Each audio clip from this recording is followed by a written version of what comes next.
Marines and sailors from Fox Company 2nd Battalion 9th Marines worked alongside Army Aviation to conduct a mock air raid and assault at the Rodriguez Live Fire Complex as part of Korean Marine Exchange Program 1515 from December 5th through the 8th. The enemy situation in this case is that we're in South Korea.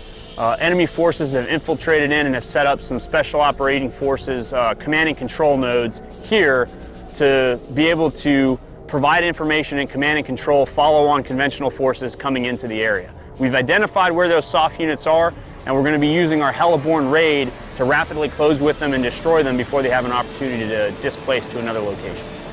Once the Marines and sailors were inserted into the area and the initial air raid was complete, mission accomplishment rested solely on what Marines do best: locate, close with, and destroy the enemy.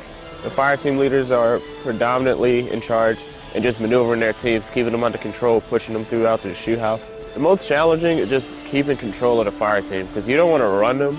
You don't want to run a fire team or squad too fast, because then you become complacent and you start missing things.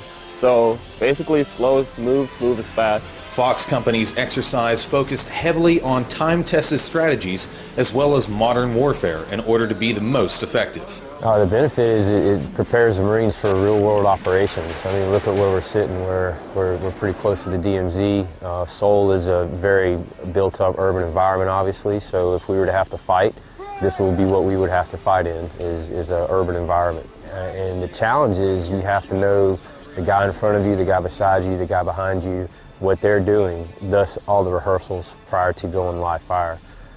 Any mount has challenges of itself, but when you add live fire with it, and you also add the factor that this is something the Marines haven't done a lot of, it becomes pretty complex. Whether in the air, land, or sea, the goal of any bilateral training is to build not only confidence, but ensuring mission accomplishment. The reality of it is, if we're going to go anywhere in the world and do real-world operations, we're going to go and play with who's available, who's there. That could be Marine Aviation, it could be Army Aviation, it could be Air Force Aviation.